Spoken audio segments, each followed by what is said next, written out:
In the shadow of the space race, while America dreamed of rockets and moon landings, something equally radical was happening on the ground. The 1960s didn't just give us muscle cars and psychedelic vans. It gave us buses that looked like they'd rolled straight out of a science fiction film. Machines so bizarre, so impossibly futuristic, that most people today have never heard of them. These weren't just vehicles. They were experiments in what tomorrow could look like, built by engineers who believed the future would arrive on wheels, not wings. What you're about to see will make you question everything you thought you knew about American transportation history, because these three buses weren't just strange, they were revolutionary, controversial, and in some cases, deliberately erased from the public memory. And the last one? It's so unbelievable, so far ahead of its time, that when you see what it could do, you'll understand exactly why it had to disappear. Number 3 takes us to 1967, to a time when General Motors wasn't just building buses, they were building dreams. The RTX, short for Research Transit Experimental, rolled out of GM's secret design studios looking like nothing America had ever seen on its highways. Picture this, a bus with no front, no traditional hood, no grille, just a massive wraparound windshield that curved like the cockpit of a jet fighter. The driver sat in the center, surrounded by aircraft-style instruments and controls that belonged in a Boeing, not a bus.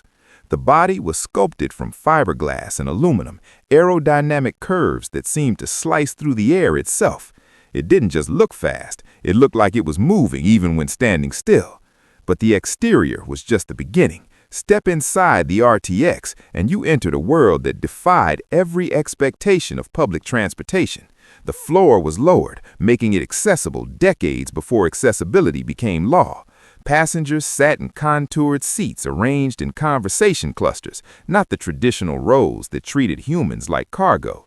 The windows stretched floor to ceiling, flooding the interior with natural light and giving riders panoramic views that turned every trip into a sightseeing tour. Air suspension smoothed out every bump, every pothole, making the ride feel more like floating than driving. GM engineers had created what they called a living room on wheels, a mobile lounge that promised to make Americans fall in love with public transit. The RTX toured the country, drawing crowds wherever it stopped. People lined up just to look inside, to touch the future with their own hands. Transit authorities drooled over the possibilities. This was the bus that would save American cities from the automobile, that would convince suburbanites to leave their cars at home. At least, that's what everyone believed. But what most people don't know is that the RTX was never meant for production.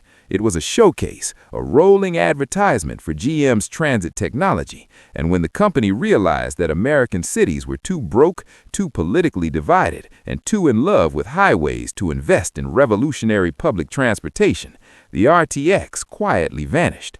Today, only one exists, tucked away in a museum, a ghost of a future that never came. But if you think that's strange, wait until you see what was happening on the other side of the country, because what comes next pushed the boundaries even further. Number 2 is where things get truly weird. In 1969, as America prepared to land on the moon, a company called Roar Industries decided the future of transportation wasn't just about buses, it was about buses that didn't need drivers at all. The Roar Romag wasn't technically a bus in the traditional sense. It was a magnetic levitation vehicle, a sleek capsule that hovered above a special guideway, propelled by linear induction motors that made it whisper quiet and impossibly smooth. It looked like someone had taken a subway car, given it the body of a spaceship, and told it to float. Roar Industries wasn't some startup dreaming in a garage. This was a major aerospace contractor, a company that built components for Boeing and NASA.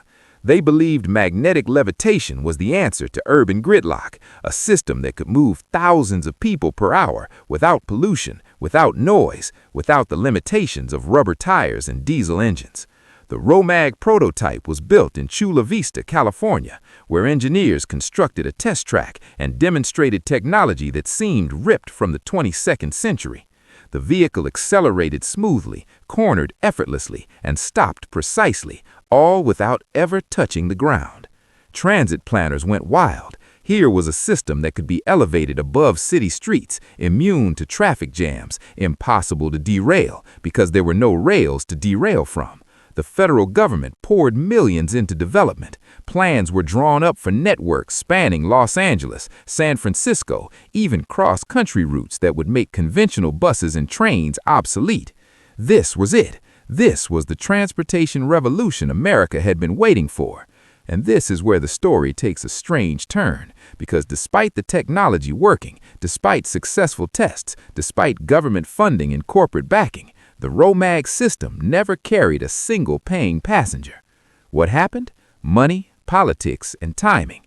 The oil crisis hit, federal budgets tightened, and cities decided proven technology was safer than experimental dreams.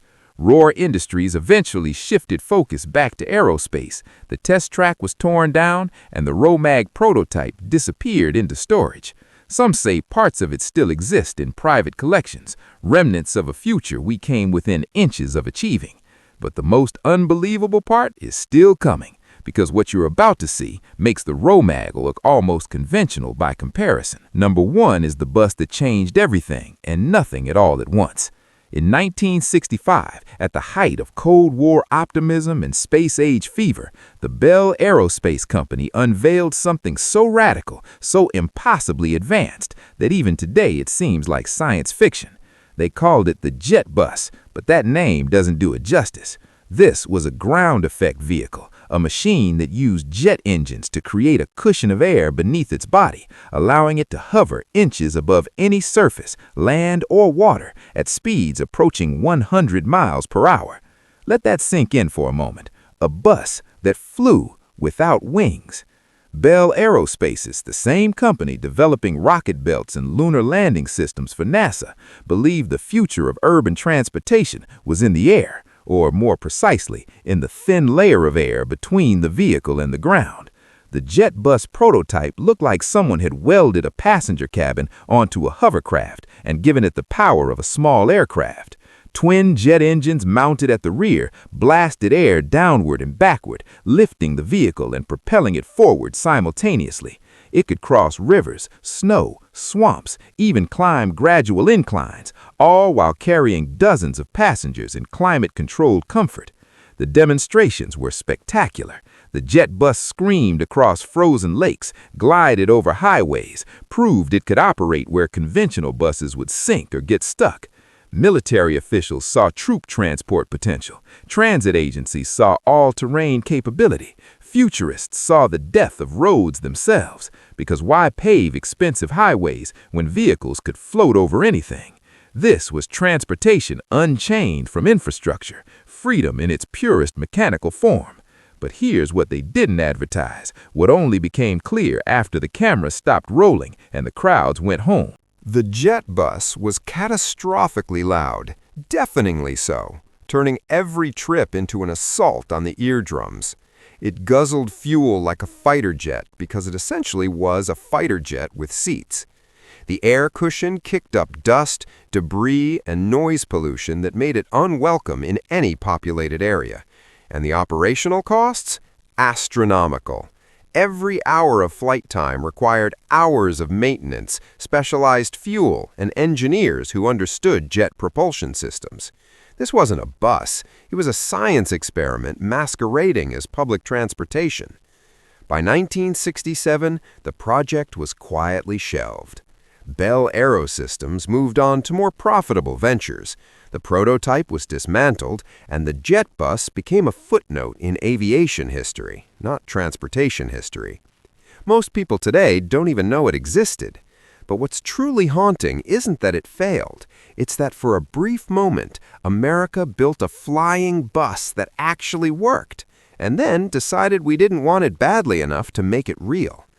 These three machines represent something deeper than failed experiments or abandoned prototypes. They're evidence of a moment when America believed anything was possible, when corporations and engineers looked at the world and decided conventional solutions weren't good enough. The 1960s promised us a future of speed, efficiency, and technological wonder. We got glimpses of it in these bizarre buses, these radical dreams made metal and fiberglass. But somewhere between the vision and the reality, between the prototype and production, that future slipped away. What remains are photographs, fading memories, and the nagging question of what might have been if we'd been brave enough to ride these machines into tomorrow.